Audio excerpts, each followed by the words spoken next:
The legislation that was prepared to assist foundations that are not really involved in business, not to pay taxes. Where does the St. Martin Development Foundation stands? Are they part of a business? Where do they stand in this legislation? The legislation does not make any distinction between one foundation over the other. It covers all foundations. And foundations should be foundations, should not be a profit center. And the correction that is being made to the legislation that is, compared to the legislation that was adopted last year, putting the burden on all foundations to file taxes. The intent of this legislation is to remove that obligation as far as those foundations and associations are concerned who do not operate businesses. You said you're traveling to Curacao today to meet with the Minister of Finance, and you mentioned the search and the raid of the President of the Central Bank, Mr. Trump.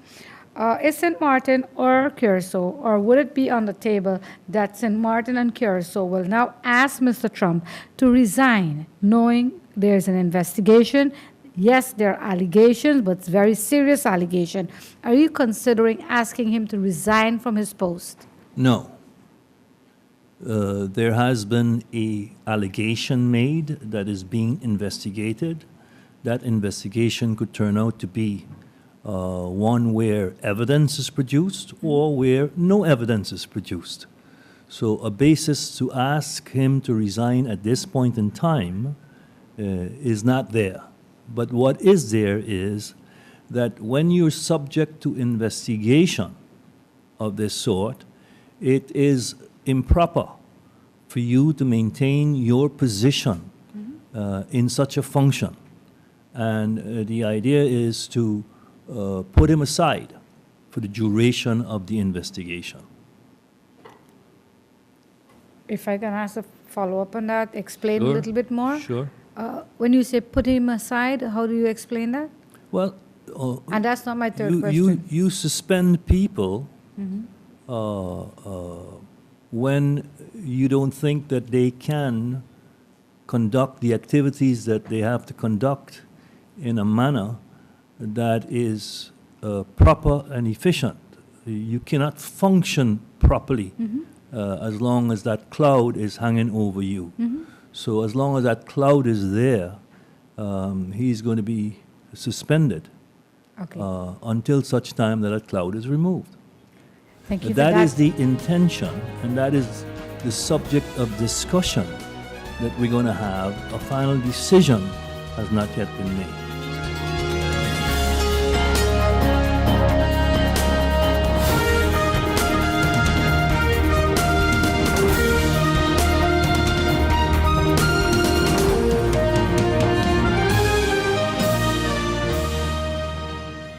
GEBE has been faithfully serving the communities of St. Martin, powering your home and our economy. Come rain or shine, our qualified team of professionals are working hard 24 hours a day to provide you and your family with safe, reliable electricity and water. We use the latest technologies and test our products daily to maintain the highest international standards. Our friendly staff is always there to assist you, whether in person, over the phone, or online. We are committed to constantly improving our products and services, making them more efficient, effective, and environmentally friendly to serve you better today and our next generation of clients tomorrow.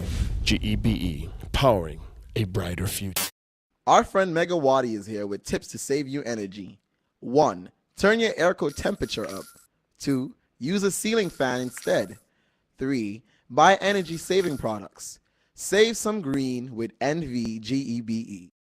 Need a loan that's quick and easy. Island Finance. Up to 50,000 guineas really easy. Island Finance. For education, a renovation, that's no problem. Yes, it's true. That's not all. They're quick and friendly too. Island Finance. Appliances, vacations, even fix your car. You can depend on Island Finance. Life is a journey full of connections. You're in safe hands Even when life starts too soon, you don't have to miss a single beat. When a bad hair day makes you sad, just sharing can bring you joy and more to come.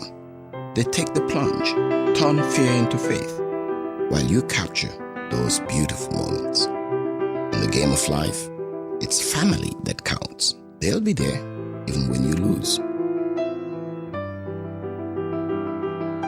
We all have our moments of reflection and hope. And when you feel you're losing everything in life, we're there because there's more to come. When life starts too soon, you don't have to miss a single beat. We're here to connect you and share life. Telcel, when you want more.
because they have to leave the building that they currently occupy by October 3.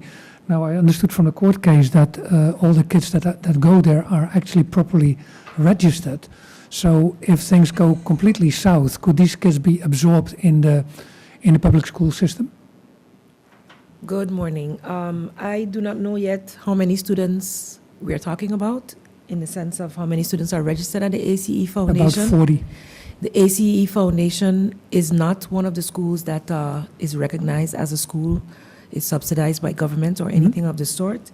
Yes, because of compulsory education, the students who reach the age that they would take the exit exams are allowed to take it, and we do our best to place them. Several of the students who have not yet been placed are students who sat the exam from the ACE Foundation, so I don't know if they are counted with the 40. As far as the report I've received, they haven't, 7 have not registered at the school where they were placed as yet, while other schools are also still looking at placing them. As it pertains to the younger ones that would be then in the elementary public schools, because the only other fully public school is a vocational high school. The elementary schools, I have not heard that they are completely full as yet, but as I said, this process of the start of school has just started, so I have not gotten an overview as yet as to space and availability for other students to be able to come in. What I think we need to keep in mind, however, is that immigration and the lack of control there continues to play a huge burden and put a huge burden on the education budget. Because once we have more students, we will need more teachers, we will need more spaces, et cetera, et cetera. Yeah. And at any given year, you're not sure of what you have, and they come in all during the year as well. So this has been one of the actual issues and challenges that the schools have been facing that has been brought to me in the past, but again, much stronger this year since January coming down, as many of you know. And so we've had the discussions also with the Justice Department, and they have claimed that students who overstay, because the problem that a lot of the schools had were children coming in on visitors' visas or vacationing visas and overstaying. And so then this is actually the job of the Justice Department to do the follow-up that they need to do, because they have cards on all of these children that come in. However, the legalities of the laws as it pertains to the reuniting of families can be used if the parent has the residency permit. So when you stated that all of the children who are the ACE Foundation right now are properly registered, is that what you meant? That they are all... That's what I understood in the court case, that they're all been registered at the immigration department. So then I would think, we know they're there, they're not going anywhere. They have a right to education. And if that school falls for some reason because they cannot find accommodation, Ms. Elshot, I think she actually asked if she could use the Leopold Bell School, but I don't think that That school is online to be renovated, Yeah. and is not quite ready for anyone to be used at this moment. But the issue the ministry has clearly stated in years gone by, and I don't know if we didn't really state it this year, but parents are asked to register their children at the schools that are regulated. And then we would be able to know in advance whether we have space for them or not. That these schools in the past have, cropped up and have existed. After compulsory education, many of them either closed down or diminished to the point where it was not feasible anymore to operate them as such, as these children were allowed into the regular system. So all I can say to the students of those schools and the parents is to register if they are unable to be placed at this point, to go to the inspectorate and to the public schools to seek space if they are properly registered students, if that is the case, of course.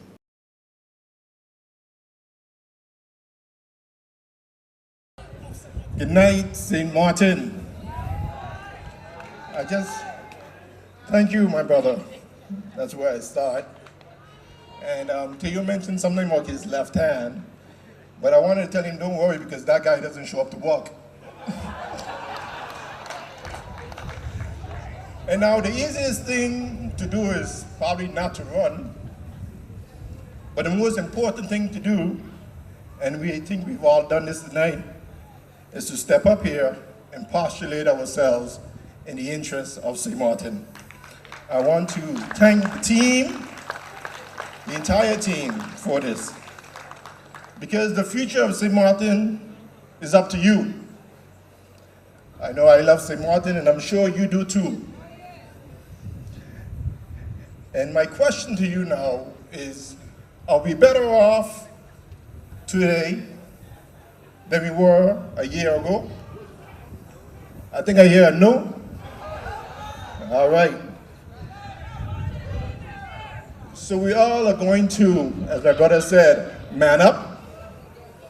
Some of the ladies can have to woman up. But the one thing we ain't gonna do is give up. And we're going all the way up. Now, we're gonna have to separate the fact and the fiction.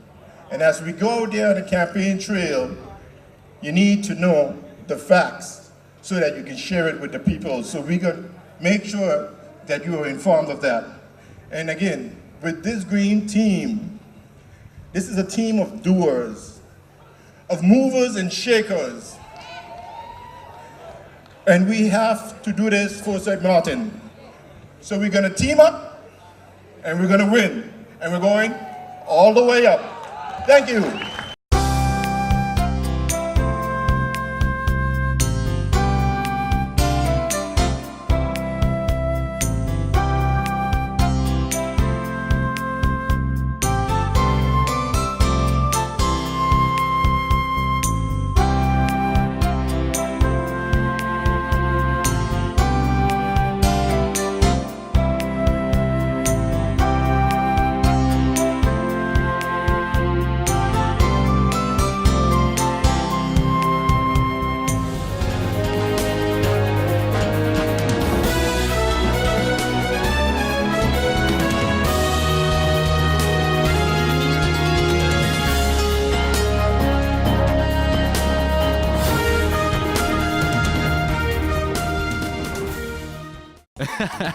Bob, I can understand why you're parking so carefully. Of course, when you can get 80% discount on your Be Sure car insurance.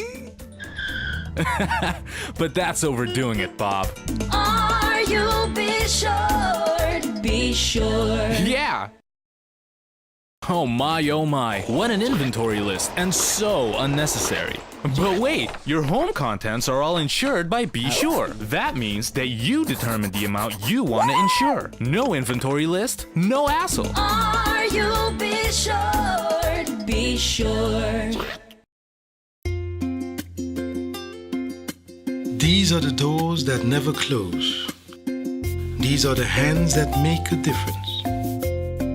These are the walls that could tell countless stories of helping and healing, of storms weathered, of change and growth, of a place where life begins, where hearts are mended, and where hope grows stronger.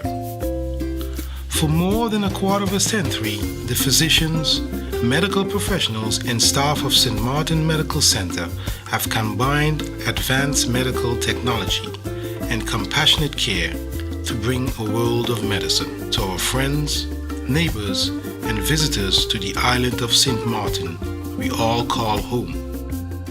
As proud as we are of what we have accomplished, we believe there is still much work to do to continue a proud tradition of providing everyone in our community with the latest technology, the best medicine, and the most exceptional care. St. Martin Medical Center, celebrating 25 years of serving, caring, healing.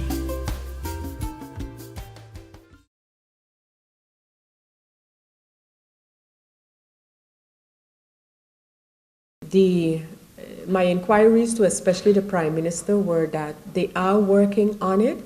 I still am looking at the possibility of not only the rules of order of Parliament, but I noted from the advice of the Council of Advice on the proposal by government an interesting comment, and that was one regarding some changes, or some, we don't have it yet, so it's not even changes, it is some additions to the proposals for a code of conduct for members of Parliament.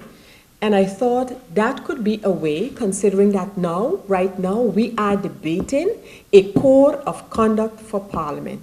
You would recall that on my initiative, an integrity committee of Parliament has been established. We have an official integrity committee of Parliament. The first discussions in that committee have been about a code of conduct. So I'm looking at that, one thing. And secondly, another interesting remark was a reference to our electoral law itself, so our electoral ordinance, and the reference is to the fact that in several places in this ordinance, it speaks about the seat or the place being granted to the party. In those words, the places or the seats being granted to the party. So I'm looking carefully into that particular article and see if a proposal can come from that perspective as well, while I await and I keep my fingers crossed to get from the government ASAP some proposals regarding electoral reform. Remember that I say famous, some would say infamous resolution or decree, the LB, for this government, that the DP supports. An important aspect of this government was to come with electoral reform. There is a whole write-up in that decree, in that Landsbesluit, regarding the effects of not having electoral reform. So the government and the parties and persons supporting this government should do everything they can to at least have some matter of electoral reform approved that could, if not totally prevent, at least stem the phenomenon that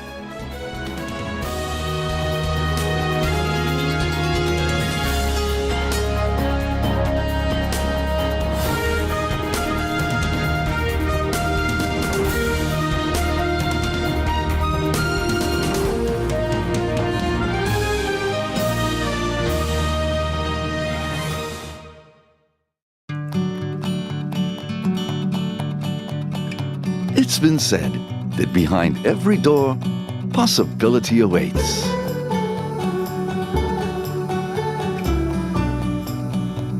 How much possibility depends on which door you open first.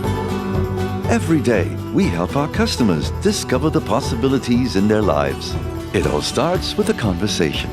Scotiabank. Discover what's possible.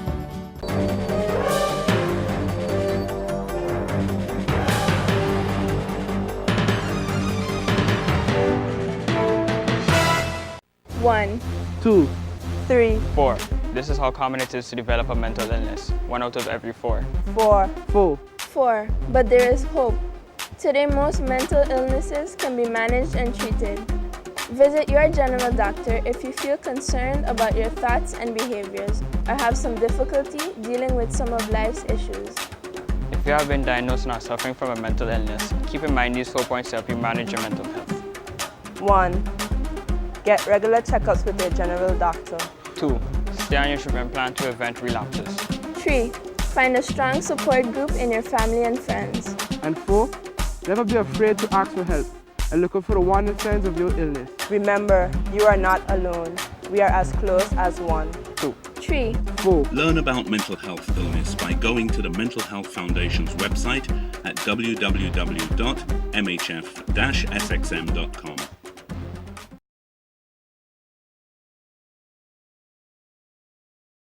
And 10, seemingly the cooperation has been increasing. In the first place, how would you categorize it then to now? Well, indeed, as you said, it has been increasing, and I think it's very, very good cooperation. We have improved not only the cooperation between the ministries, but what you can also see is the cooperation between the different forces on the island. And one thing we have realized is that we all have the same responsibility. We all stand for safety and security and justice on our islands, and we have been able, because we have joint forces, to be much more effective in fighting crime. We have supported St. Martin, Bonaire, Curaçao in different occasions, but the same thing comes for Curaçao and St. Martin. When it's necessary, we just make one phone call, and then the help is let's say a phone call away. So I think I just have to say today that we should be proud the way that not only the Minister of Justice today, because Mr. Kiridongo is doing a great job, but since 10-10-10 we have seen a very positive approach from the ministers of the different islands. I've been there since 10-10-10, and I've seen many ministers of St. Martin, Curaçao, but and even from Holland. But I think that the cooperation based on the mutual goals we have makes it very, very easy. Of course, there has been some cases in which a unified stance between, let's say, Aruba, Curaçao, and St. Martin is needed, particularly in issues when it comes to discussions in The Hague. How has that relationship, and as far as the uniformity of issues that needs to be dealt with between these 3 countries or 2 countries, and with the involvement of the Parliament of the islands as well, how has that level of cooperation been? Well, what has happened since 10-10-10 is that we have a cooperation between the different islands and the Dutch government, because, as you know, Bonaire is now part of the Dutch responsibility, so the cooperation there also has increased. But I do not believe that there are many major issues in fighting crime. Democratic deficit. Exactly. When it's regarding more political. You see some confusion, but when we're talking about fighting crime, all ministers, joint forces, all ministers do agree that it's necessary to work together. What you see is that there are some discussions on how it should be done, and if the pace is fast enough, and that's where there's some conflictuation, especially between Curaçao, St. Martin, and the Netherlands, because there are some responsibilities that they are jointly taken responsible for. For instance, the Public Prosecution Office is a responsibility of the 3 ministers of Curaçao, St. Martin, and Netherlands. We are not part of that. So many times we do not get caught up in the discussions that regard this aspect. We have our own independent district attorney's office, and we are very happy and pleased that it's that way, because I see that it creates some confusion that can be avoided sometimes if everybody was functioning independent. Working together in the way that it's organized now legally has some positive aspects, but it creates some tension also between the different ministers. I must say that we are not part of that. But generally speaking, I think that we should be very happy as communities that we do have the cooperation we have between the different islands, different ministers, because it has made our islands safer, and it is contributing on a daily basis to protect our people and to make these islands safe and maintained the integrity of the people of the different islands. So I think that it's all, in my point of view, very constructive the way we have been working these last years.